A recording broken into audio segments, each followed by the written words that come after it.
Hello, this is Dr. Grande. Today's question is, can I analyze the claims of John Edward? Just a reminder, I'm not diagnosing anybody in this video, only speculating about what could be happening in a situation like this. If you enjoyed this video, please like it, subscribe to my channel, consider supporting me on Patreon, and check out my podcast. I'll put all the necessary links in the description for this video. So before I get started, I want to clarify something with the name. John Edward is the individual whose claims I'm talking about in this video. That is a different person than John Edwards with an S. John Edwards was a politician who found himself in some controversy. John Edward is a person who claims to be a psychic. I'll start with the background of John Edward, then I'll move to an analysis of the idea of being psychic. John Edward was born in Glen Cove, New York on October 19, 1969. Both his parents were employed. His father was a police officer. John was raised Roman Catholic, but moved away from the faith. He would later say that he was always connected to God. So the Catholicism gave him something in terms of his understanding of God, but he's no longer a practicing Catholic. When John was 15, he went to a psychic in New Jersey who told him someday he would be an internationally known psychic. He would be on the radio, on TV, he would write books. He did not believe this psychic at first, but she gave him details about his life that he believed no one could have known about. John enrolled at Long Island University and studied healthcare administration. When he was taking classes at a dance studio, he met Sandra McGee. The couple would eventually get married and go on to have 2 children. John became a ballroom dance instructor before becoming what he refers to as a psychic medium in 1985. In 1998, John published a book titled One Last Time and appeared on Larry King Live. This jump-started his psychic career. Apparently, a number of people were calling into the show. He was quite popular. In 2001, John was featured on a TV show called Crossing Over with John Edward. The basic idea of the show was that John would communicate with dead people who were related to or friends with audience members. The show ended in 2004, but in 2006, John was back with another show. This one was called John Edward Cross Country. After providing a psychic reading, John would visit the recipients of the psychic reading and their families and talk about how the experience altered their lives, presumably for the better.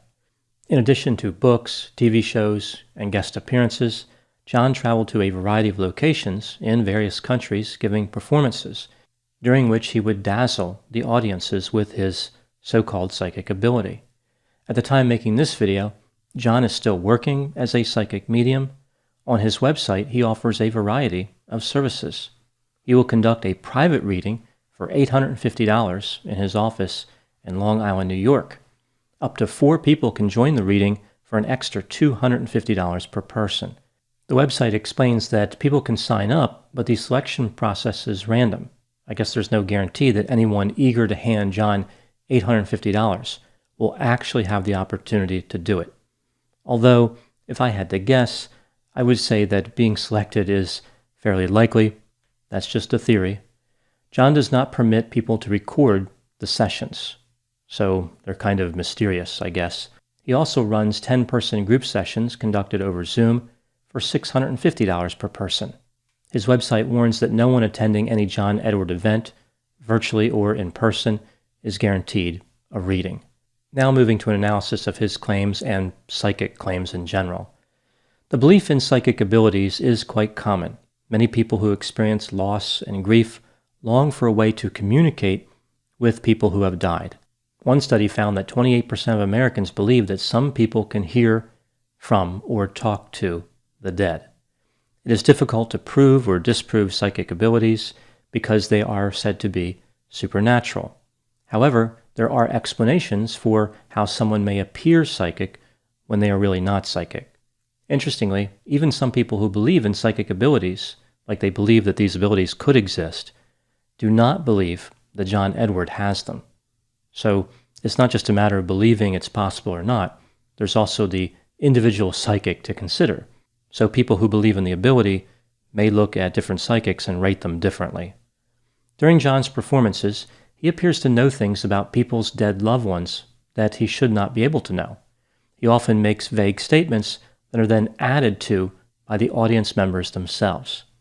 A psychic in his position may say something like, "I am sensing that somebody lost a father." An audience member might stand up and say, "Yes, I lost my father, Bill. He died from a drug overdose." Now the psychic has new information to work with. They could say something like, "I am sensing illegal substances like heroin and an addiction problem." Now that conclusion isn't necessarily always the case, but it would be somewhat likely. The audience member is amazed that the psychic could have known these details. Another trick that psychics use would be to rattle off a number of guesses, knowing that people are going to connect with those guesses that happen to be correct. Instead of just heroin, if the psychic said heroin, methamphetamine, and cocaine, the audience member would react to the word heroin and disregard the other two incorrect guesses. In reality, a psychic could list 15 or 20 different substances, and the same effect would be present. People don't really seem to count the incorrect guesses. The famous skeptic James Randi studied some of John's performances and found that the vast majority of the statements he made were not confirmed as correct by an audience member who was getting a reading. In addition, the few statements that were correct were vague and trivial. Another skeptic claimed that John may have appeared to be more accurate on his television shows because evidence of his inaccuracy was removed in the editing process. I guess one could say the mistakes were killed and there was no psychic available to hear their messages. What could be going on in a situation like this? So talking about psychics in general and not John Edward. One possibility would be the use of hot and cold reading. Hot reading is when a psychic uses information gathered about the person that the person does not know about, perhaps information that was gathered on a questionnaire that the person thought was for some other purpose or did not believe the psychic would have access to. An example of someone who used hot reading would be the spiritual leader Peter Popoff, who called himself Prophet Popoff. He would have his assistants collect information about participants, and then his wife would read the information to him via a radio transmitter. The receiver was an earpiece that Peter would hide in his ear. Cold reading is when the psychic uses information that they observe in the moment, like what the person says, their clothing, age, ethnicity, manner of speech, gender, and other characteristics. The psychic also uses statements that apply to a lot of people to elicit information.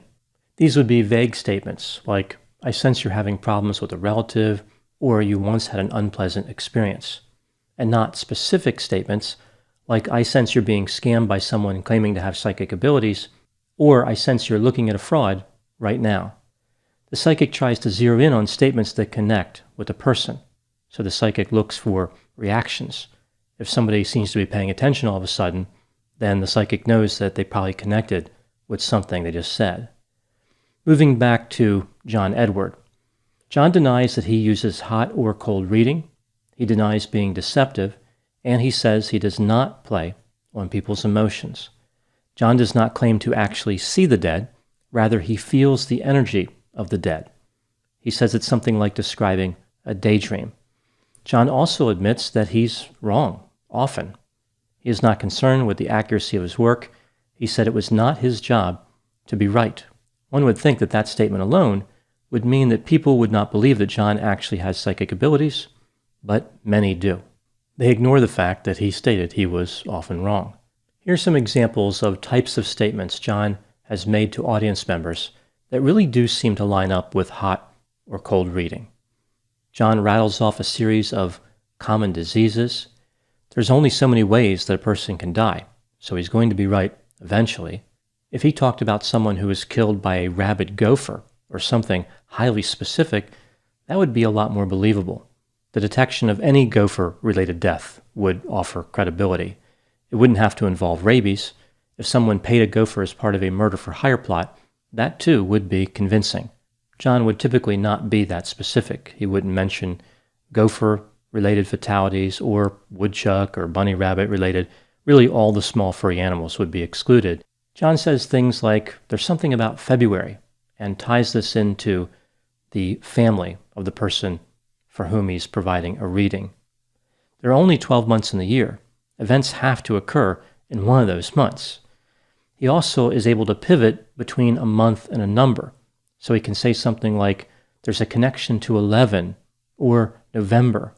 So he just expanded the chance of connecting massively, right? He's taking his own vague identifier and allowing it to apply to just about anything in the world. A number can refer to a number of items. It can refer to a level, a score, a grade, an age. There's so many ways a number can be used that he's really leaving himself open to wherever the audience member may take the conversation. Sometimes John just claims he's getting a sound from the deceased individual. Like he might say something like, I'm getting an M-A sound. And someone would say, my father was named Marty. You get the sense if they said something like, I used to live on Maple Street, he would have run with that as well. He rarely turns down any type of connection suggested by the audience. I could picture a situation where somebody might say, my sister was murdered by a piece of macaroni, and John would say, okay, yeah, I can work with that. Is John Edward actually a psychic medium? Well, people can call themselves whatever they want, and they can believe whatever they want. I don't believe for 1 second that he can in any way communicate with the dead. The mystery, of course, is, does he believe it, or is he, as many have suggested, being less than honest? I don't know what the answer to this is, but either way, there are no psychic abilities being used, in my opinion. If someone is communicating false information, does it really matter if they believe they are telling the truth? It does not change the end result. There have been some skeptics who are fairly direct about their thoughts of John Edward, suggesting that what he's doing should be criminal, that it is unethical, and it hurts people. Now, some people have said John Edward is simply offering entertainment. Everyone's in on it. The audience members know at some level that he's not really a psychic. It's like professional wrestling. It's an act, and everybody plays along. It's like, ooh, look at this guy jumping on the other guy, or hitting the other guy, or pulling out a folding chair and hitting him over the head. That must really hurt. But nobody believes that's what they're actually doing, like they're not really trying to kill each other with a folding chair. I have a few arguments against this belief, the harmless entertainment theory. One, I am confident that many people actually do believe he is communicating with their deceased loved ones. I think he is trying to convince people that is what he's doing. He's fairly direct about that. He's saying he's feeling energy from dead people and interpreting their messages. I think it's more accurate to say that the people are being played as opposed to they are playing along. Two, the whole process of believing oneself to communicate with the dead can derail the grieving process. People who are grieving are vulnerable. Often they are understandably looking for a way to escape their pain. John Edward offers a positive message. It's what people want to hear. Believing that someone can talk to dead relatives or friends may bring a temporary feeling of relief, but it's inauthentic and not ultimately efficient. Moving on to the next point. One thing I find peculiar about John Edward is that he has been a critic of other so-called psychic mediums, suggesting that they are simply not up to the task. He is legitimate, and they are not. Why should people trust John Edward? How does he know other psychics are not good, that they really don't hear messages from the dead? Perhaps John Edward knows from personal experience. Moving to the last questions, there are two here that are related. One, why are psychics allowed to charge people money? Why isn't this illegal? And two, are psychics who believe in their own abilities experiencing some type of delusional thinking? Isn't this a fixed, false belief? These are actually complex issues. Simply claiming to talk to dead people is not a crime and would not be considered delusional. As far as the legal aspect, it's allowed under freedom of religion, and as far as being delusional, speaking with dead people is part of the accepted culture. Therefore, it falls under an exception as far as delusional thinking. I don't think this behavior should be considered delusional. Accepted cultural beliefs should be respected. But as far as being illegal, this gets into a gray area. I don't think it should be illegal for psychics to operate, but I appreciate the point of people who believe it should be. Psychics charge money to reveal messages from the dead.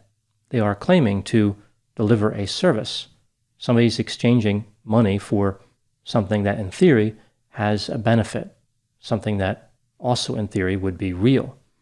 If someone was charging money to reveal messages from someone in another location, like in another country, but that person wasn't really sending messages or was not real, that would be considered fraud. How is it different if the ostensible message originator is dead? So basically, society is saying it's legal if you can't prove or disprove the origin or content of the message. If people want to avoid being taken advantage of by psychics, they need to apply critical thinking skills. They cannot depend on society to protect them from psychic mediums. Those are my thoughts on psychic abilities and the claims of John Edward.